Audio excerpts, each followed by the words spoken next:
Since its beginning almost 50 years ago, Westbeth has fulfilled its promise as an affordable place for artists to live and work. Its success is evident in the achievements of the many artists who live here. The Westbeth Artist Residence Council created the Icons Project to honor senior artists who are an inspiration to our community. As a young man in Worcester, Massachusetts, Jack Davidson was not aware of the acting profession. It was only after his service in the Marines that he discovered the thrill of performing when he stepped into a role in an Arthur Miller play at the University of Massachusetts. A couple of years later, Jack was a student in the theater program at Boston University. Moving to New York after graduation, Jack first worked in the mental health field, but it wasn't long before he was able to get an equity card and begin his life as a professional actor in the Helen Hayes Repertory Company. Since then, for the past 55 years, Jack has acted steadily on stage, in films, and on TV. He was a longtime member of the Circle Repertory Company, and he also found homes with Lincoln Center and the Ensemble Studio Theater. In addition, he has worked on Broadway and off-Broadway and in regional theaters from coast to coast. Jack moved into Westbeth with his family in 1972. He has served on both the Residence Council and the Westbeth Board. Terry Stoller is in conversation today with Westbeth icon Jack Davidson.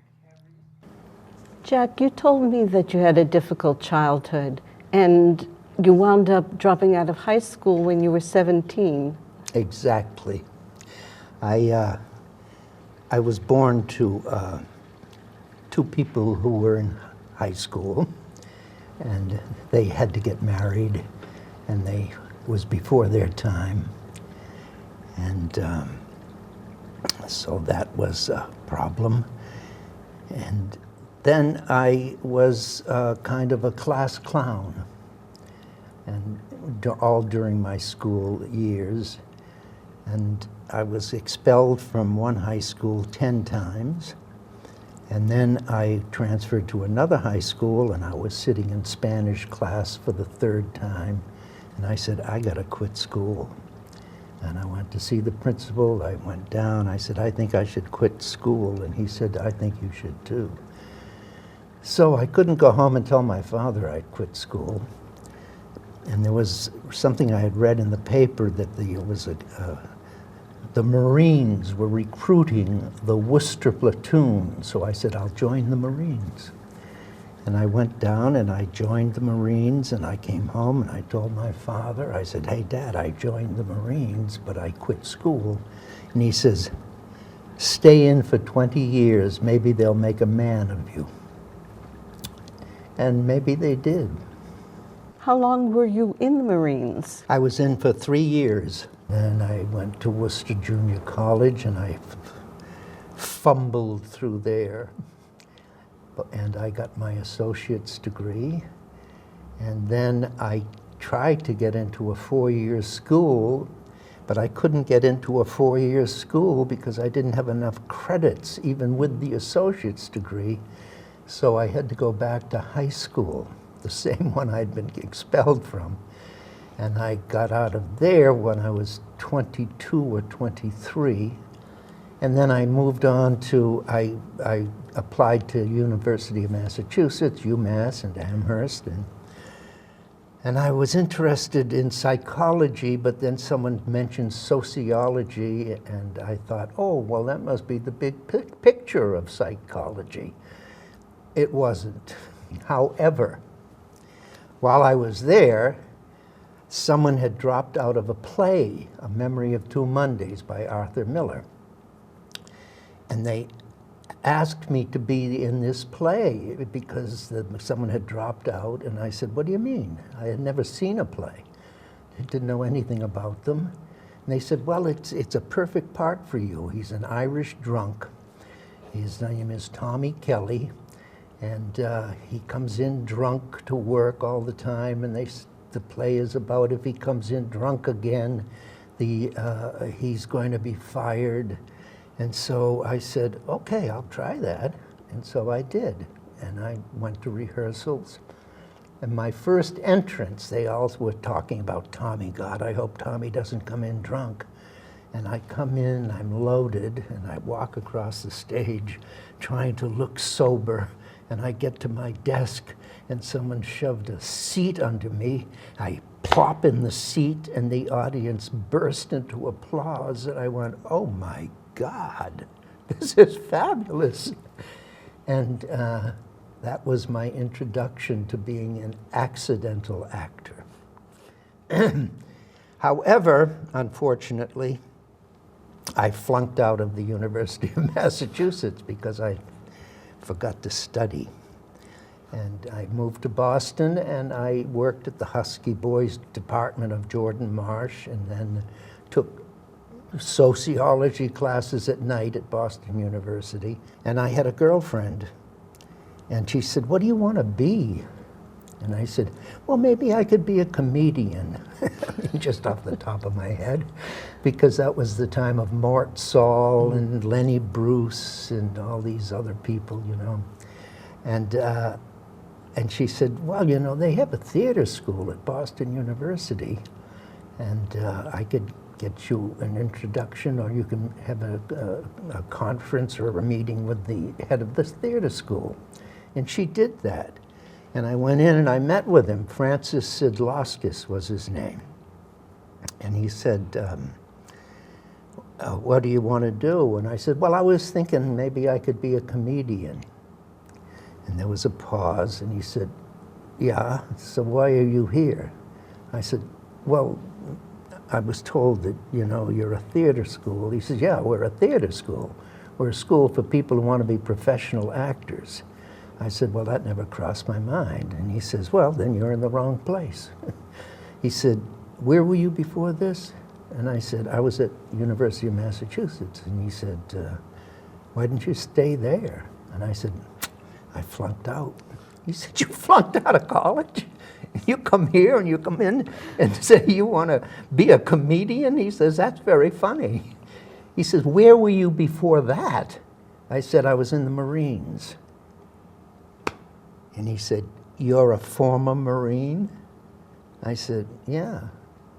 And he said, then I got to do something for you. He was a Marine. And he said, okay, I will let you in this school. You don't have to audition because you wouldn't know how. And because you're a Marine, I'm going to let you in the school and just see how this works out for you.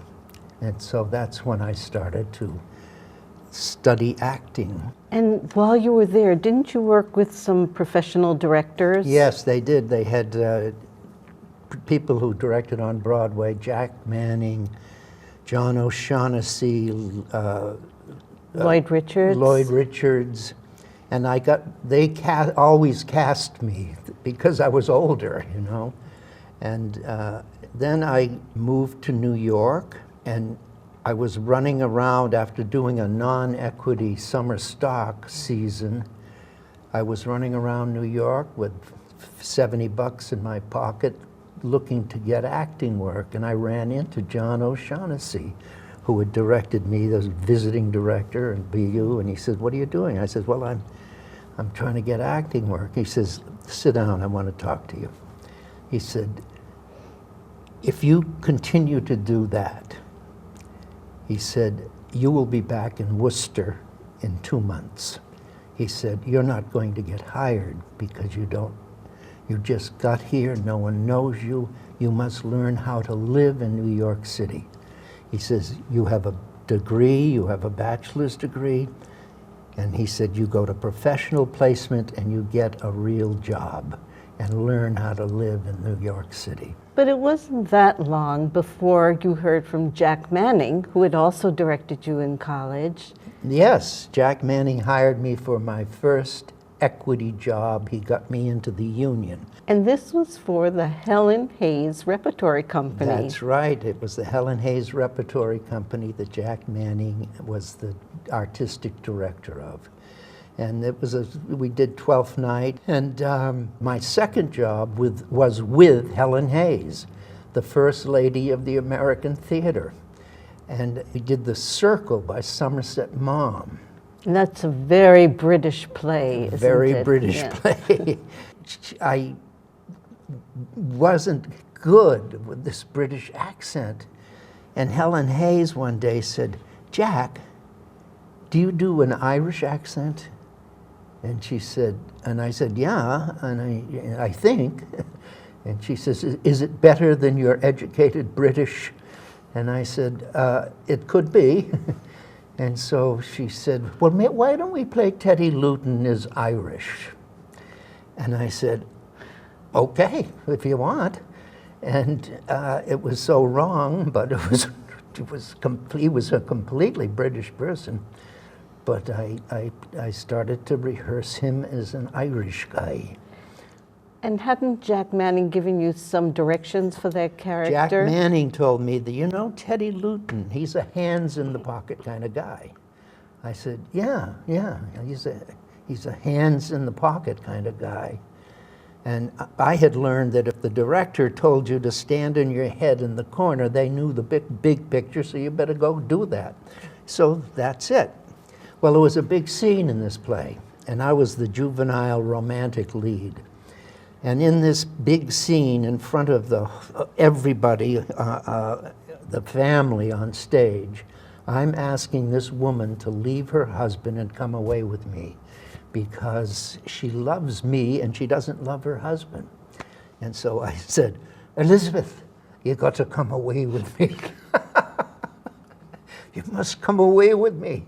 And I jammed my hands in my pocket. I said, "You've got to come away with me. This is no good for either one of us. You know you don't belong here. Come." And all of a sudden, from behind me, I hear, "Get your hands out of your pockets."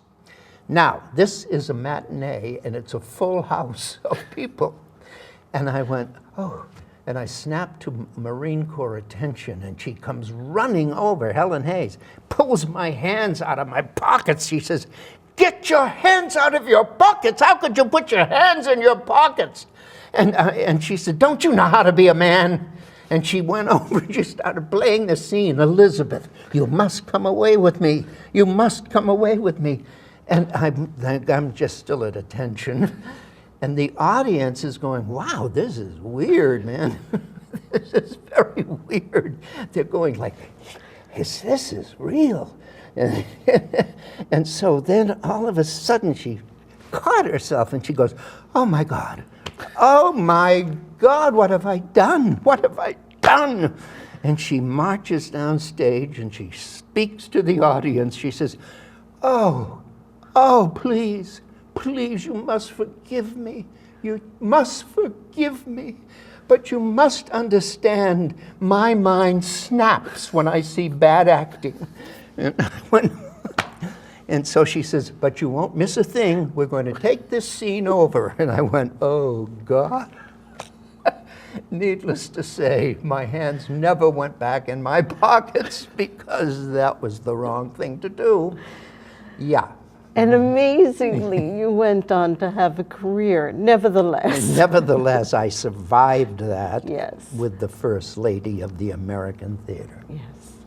You told me that you were very lucky that you had theater homes here, and the first one you had was the Circle Repertory Company. Right.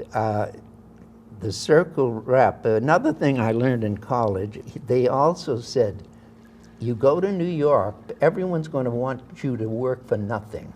So don't you work without getting paid for it. And so Circle Rep was just starting up. And I had gone to college with Tanya Berezin, and there was Marshall Mason and Lanford Wilson, and they were forming this company, and Tanya gave my name to them, and they would call me and ask me if I would be interested in auditioning, and I would say, "What do you pay?" And they said, "We don't pay anything." And I said, "Well, I don't work for nothing." And they said, "Oh." So then they did Hotel Baltimore, which became the biggest hit in New York City.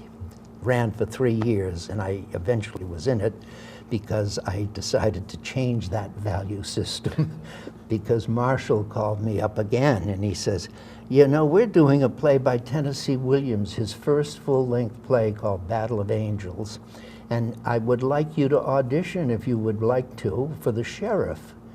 And I said, sure. and they still didn't pay, of course. And he says, then the part's yours. He just gave it to me over the phone.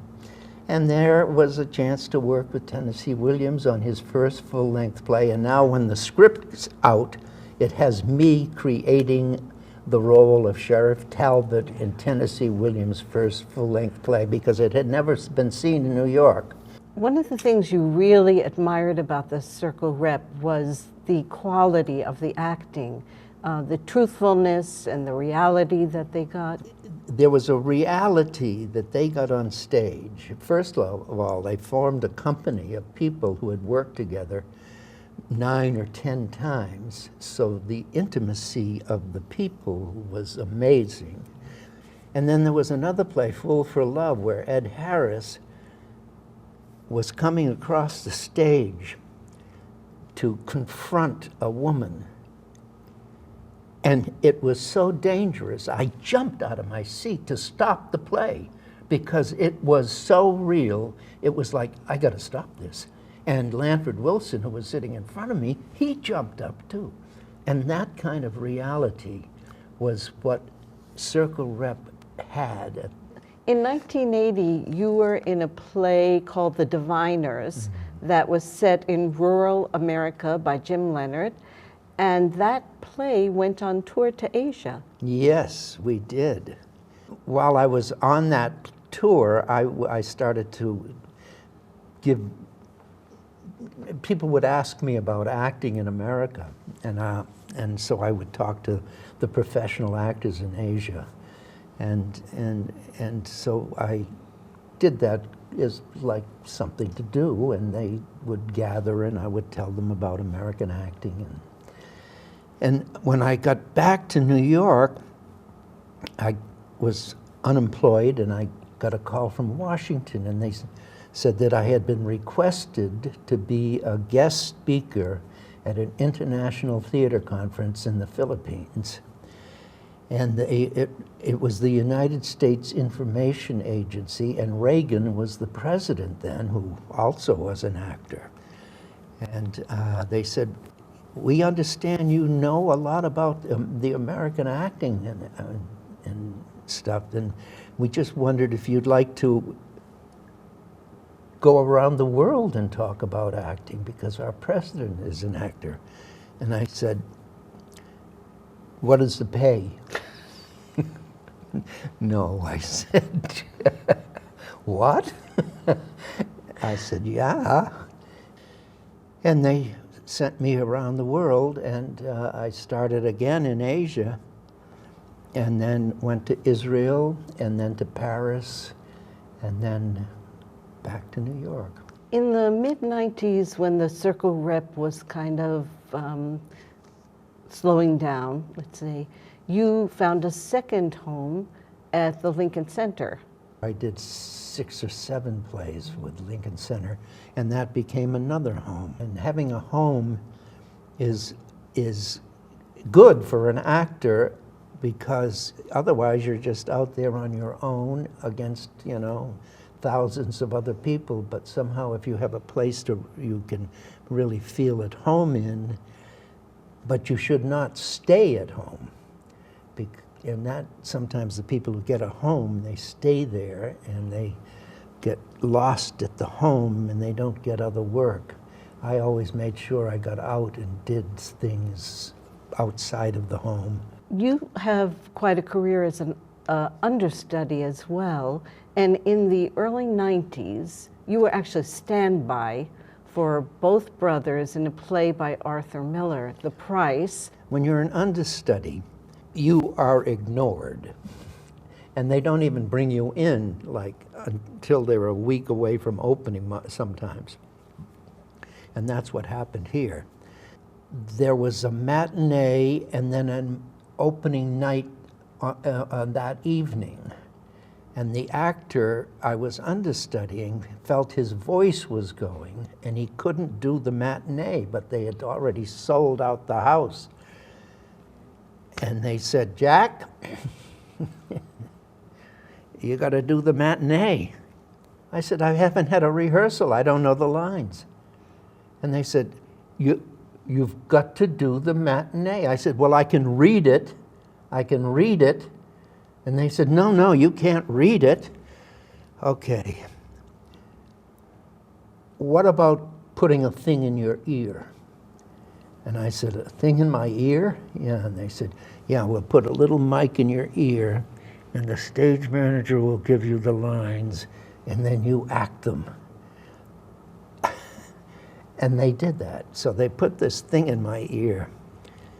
And when someone is saying something into your ear, your tendency is to listen to what they're saying. You go like, but you can't do that. I mean, we rehearsed with the thing in my ear that afternoon. And so they're going, and I'm going, and so they said, you gotta just say the lines when it comes into your mind, when it comes through your head. And so that's what I did.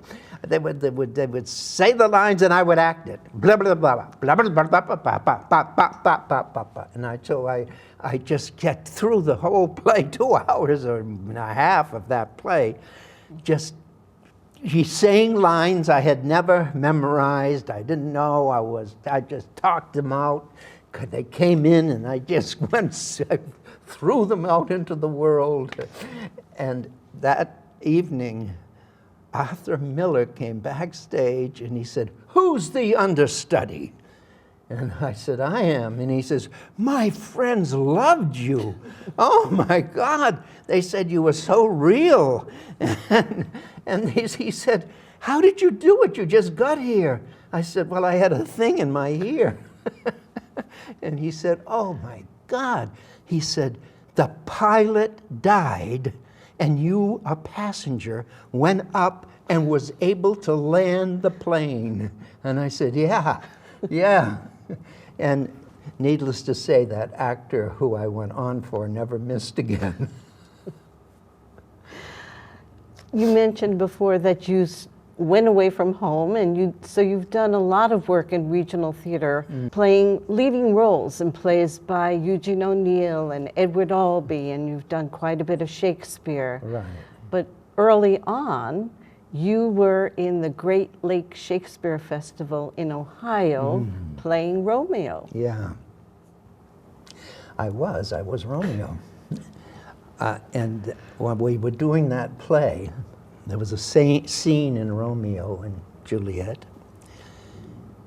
where the other cast members would get into the wings and watch every night.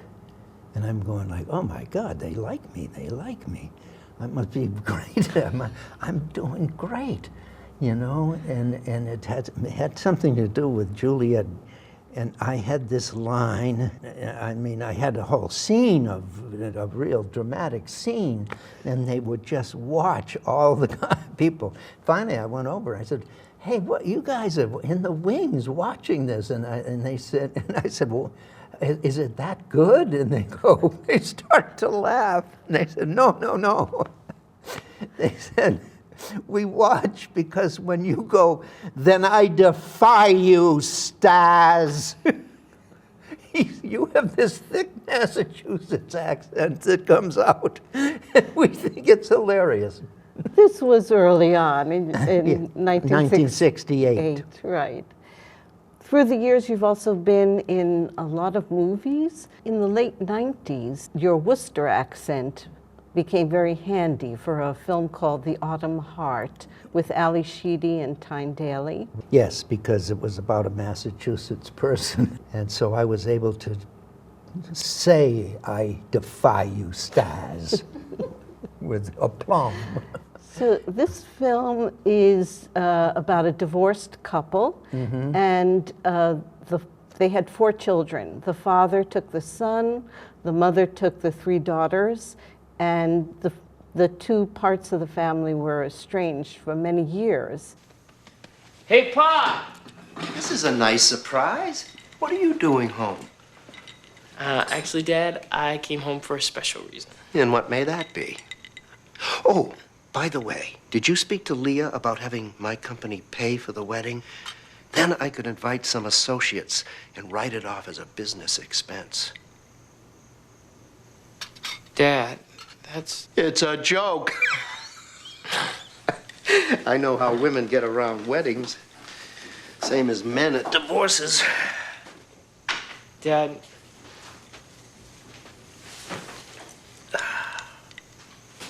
I met my three sisters at school today. They're coming for dinner. They'll be here in an hour.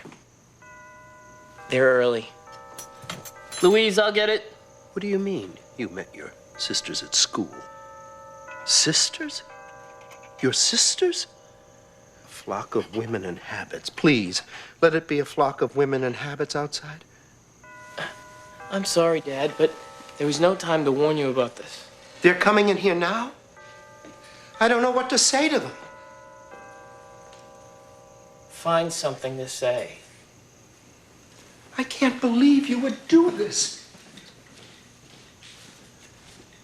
This way.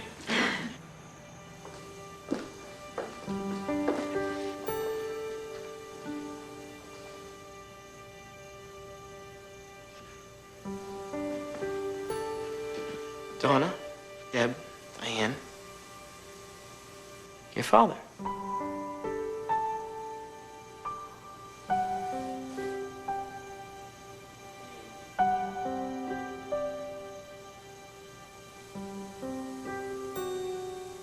Hi. How are you? Nice to meet you.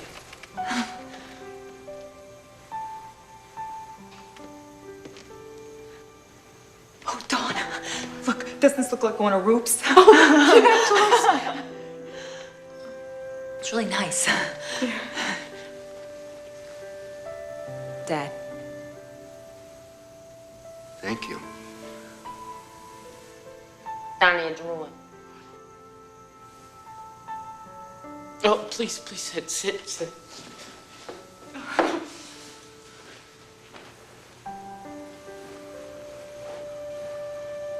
So, how you doing, Lee?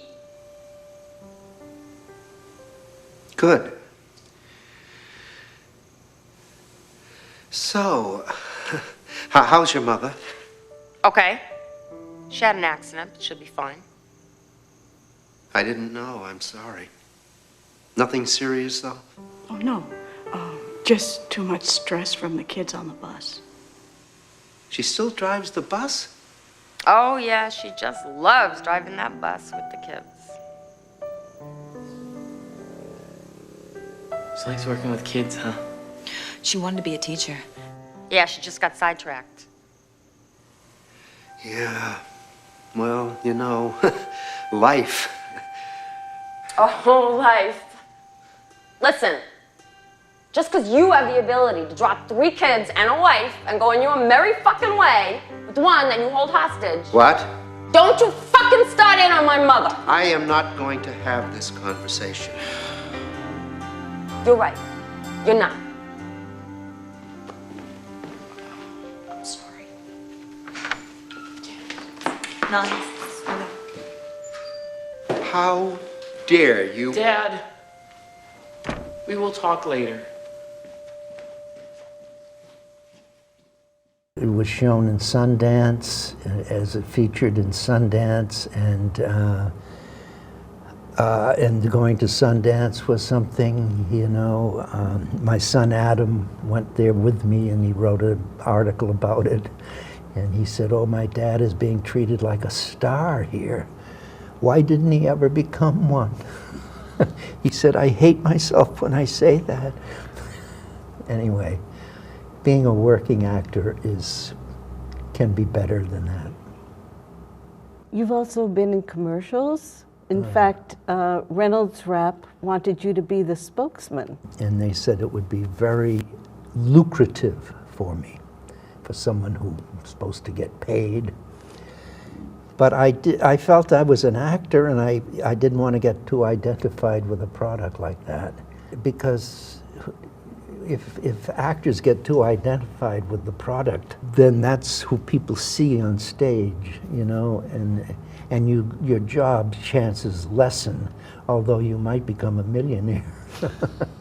So you moved into Westbeth in 1972. Mm-hmm. Where were you living before that? I lived on Hudson Street, 5th floor, walk up.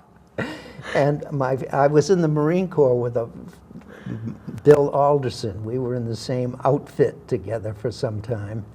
And he moved into Westbeth. He was an early, he came in 1970, and he said to me, "You should get on the list. You should come here and get on the list of Westbeth." And I came over and I saw this big space, one space with a little L shape to it, and I had rooms on this other things, and we did have Adam by then. And so I just said, do I want to do this? I mean, it's, you know. And then somebody or Bill said, "Get in the building. Get in the building, for God's sakes."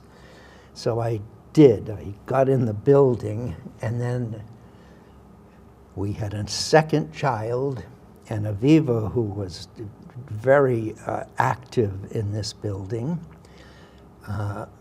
she was able to get us moved to a much bigger space. And you brought your sons, Adam and Eben, up in that apartment. Yeah.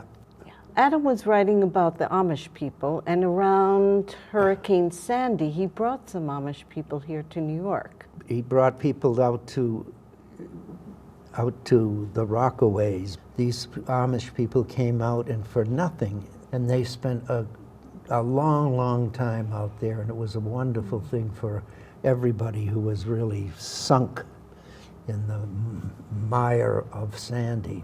And we did a play here at Westbeth called Lost and Found, which was one of my most exciting projects. And it was a site-specific play, and it was just terrific. I always thought it should have had a commercial production, because it really was wonderfully put and really explained the tragedy of the loss, and yet how to rebound from that.